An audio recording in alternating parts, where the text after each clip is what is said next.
In this video, we're going to look at some sentence structure and transitions. First, let's start by recognizing some subjects and verbs. Okay, this looks very easy.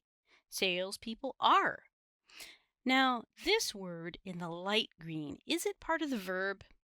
No, it's really not. This is an adverb. It is not part of the verb, but it does describe the verb. That's right. I see the word but, meaning two sentences, two subjects, two verbs. Oh, once again, ly, usually. It describes the verb. It's not really the verb, but it is connected. Adverbs can go in many different places. Sometimes you'll see it directly next to the verb. Sometimes you'll see it in other places. Look out for these ly words. What about this?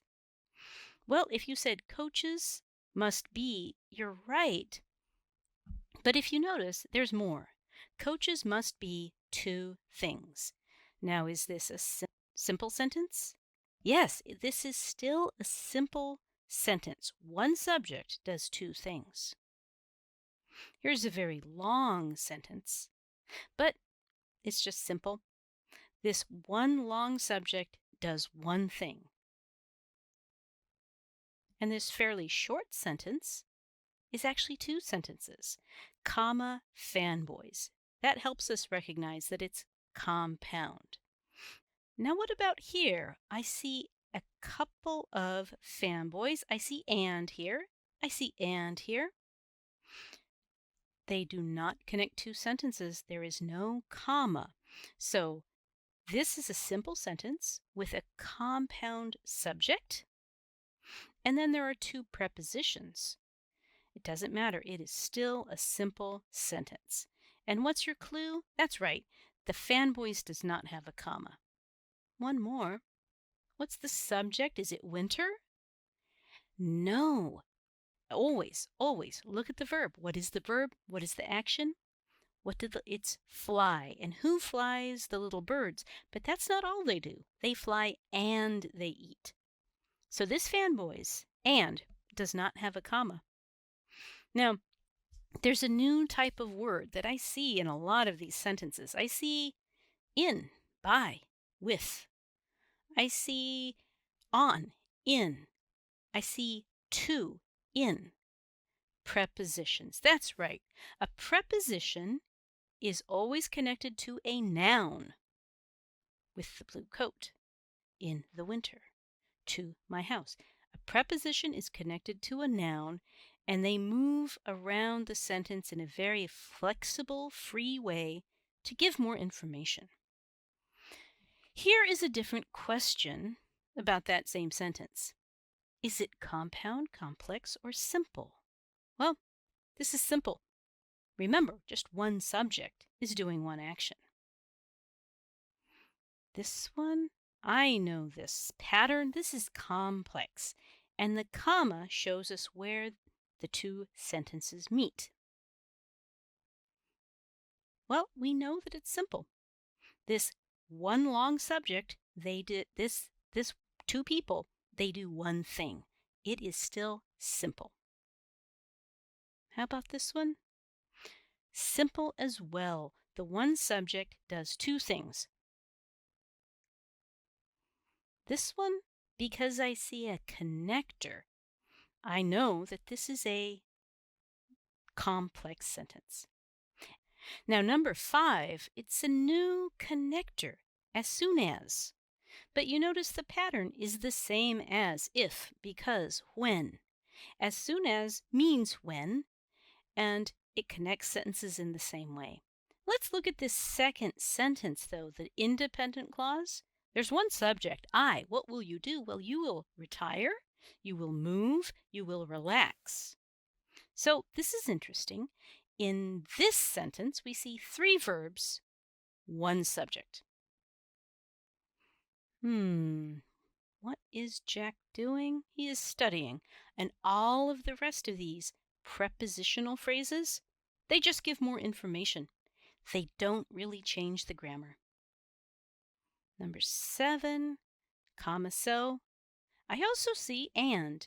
I see the connector and. It doesn't have a comma though. So what did you do? You stayed and you read. Still, this is a simple sentence on this side. Connecting two simple sentences creates a compound. Number 8, after. Yeah, this might be another new connector, but after is a clause marker. It creates a dependent clause. So we're learning some new connectors. This one we know already though. If, yeah, that's a complex. Although, I think you know this one, another complex sentence. Comma, but, yes, compound. Yet, comma, yet. Yes, this is one of the fanboys. What is the meaning of yet? It's kind of a new one for us. Well, it just means but. Sometimes we get tired of repeating the word but, and so we can choose the word yet instead. The grammar is exactly the same. Now let's think about transition words. What are they? Well, here's some examples from Chapter 2, the list paragraph. First, comma, I love dogs because. What kind of sentence is this? This is a complex sentence. The transition word does not change the grammar. For example, a trained assistant dog, okay, that's a simple sentence. The for example, the transition word does not change the grammar. Same thing here. Second, what is it? It might be the second quality, or it might be the second personality trait. This is what good salespeople do. For example, and then I give an exact example of paying attention to details. Finally, this is the final quality maybe, and I give an example of a creative way to use the leftovers. Okay, I believe that my mom used to do that. I guess it is creative. So a transition word or phrase like first, second, third, it goes in front of a sentence, and it does not change the grammar. If it is a simple sentence with a transition, it's still simple. Compound with a transition, still compound. Complex, a sentence with two subjects, a sentence with two verbs, it is still the same sentence type. Let's look at a couple from Chapter 3. These are different types of transitions. They're transition phrases, a couple words together. It's not first, second, third. In fact, I think I recognize that's right. Before, at, in. These are prepositions.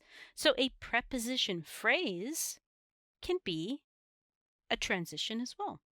It has a comma and then there's a sentence. And what kind of sentence are these? Well, they're all simple. But more than that, these are all imperative sentences, right? There's no subject. The subject is you, and it begins with a verb. This is all stuff that you know. But be careful.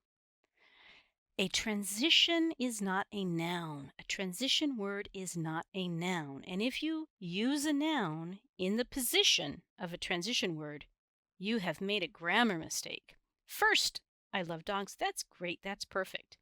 That is a complex sentence with a transition in front.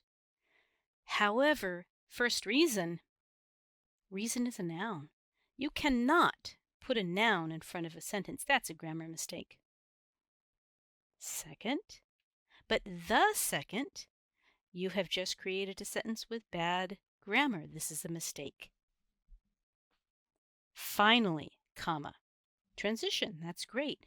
The final thing, this is bad grammar. So a transition goes before the subject of a verb like this. The subject is I. But a noun is a subject. If you want to use the first reason, well, that's a subject. It needs a verb. The first reason is. Or the first reason I love dogs is. There's your subject, there's your verb. And what is the complement? What completes the idea? It's a noun clause with the word that.